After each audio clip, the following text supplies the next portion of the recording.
The next to last race of the series was at Spartan Stadium, San Jose, California. In the second heat race of the night, the crowd was treated to a look at a rider that could be next year's Supercross star. Rider number 16 is Honda's Doug Henry, who won the 1993 Eastern Regional Supercross Championship. With that title out of the way, Henry was trying his hand with the 250 class. From out of the pack, Henry cut and slashed his way to a qualifying position for the main. Here comes a pass on Larry Ward, rider number 9. That put Henry in fourth. For a little insurance, Henry went after Buddy Antonez, rider number 32. He made that pass and was easily in the main event. Jeff Emig, on the other hand, was not faring well at all. Emig failed to qualify in his heat and took this tumble in the semi.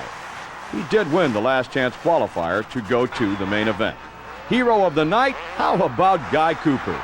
Riding the next to last Supercross of his career, Coop pulled out all the stops to win semifinal number 2. Now his competition, another 125 rider fresh from the Eastern Regional Championships, number 43, Ezra Lusk.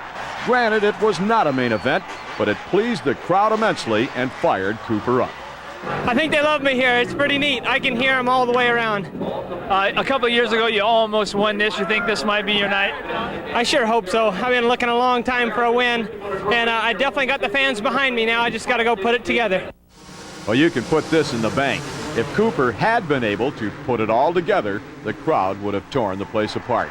As it turned out, Cooper had an early chance, but as you'll soon see, the Suzuki star was involved in a crash, not of his doing, I might add, that eliminated him from the hunt. The rider that did put it all together, no surprise here, Jeremy McGrath. On the opening lap, it was McGrath, Stanton, Lamson, and Cooper. Matasevich and Swink were running 5th and 6th. Now the competition was intense. McGrath was looking for win number 10, a new record, while the rest of the field wanted to salvage a little bit of pride. Most of them had never won a Supercross main event. Stanton, the 3-time champ, had won a multitude of times, but had not claimed victory in '93. Now that move took Lamson out of the chase. He rebounded quickly, but the damage was done. Now still in the hunt in this battle over 3rd, Cooper number 7, Matasevich number 12, and the newcomer to the series, Doug Henry, rider number 16. As you might expect, Henry was the first rider in that trio to crack. In the upcoming left-hander, Henry was just a little too hot. Now that left Matasevich 3rd and Cooper 4th.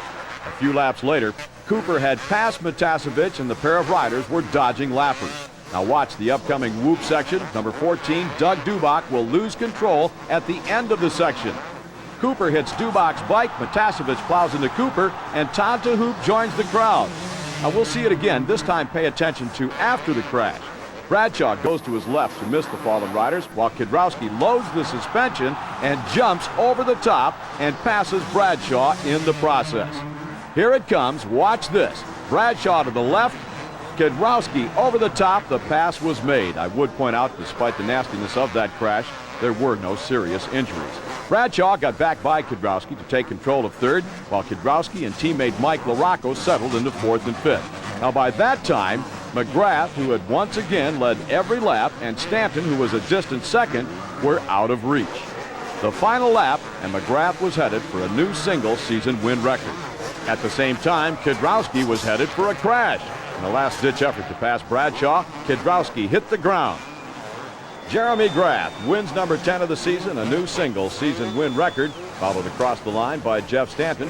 3rd place fell to Damon Bradshaw, then Mike LaRocco in 4th. And here are the standings with 1 round remaining in the 1993 Supercross season. Jeremy set a good pace, and I just got in behind him. I wanted to be a little closer to him, but I just couldn't reel it in. Seems like I'd start reeling it in and I'd make a mistake. So starting all over for me. The championship's over. I look just rebuilding for next year.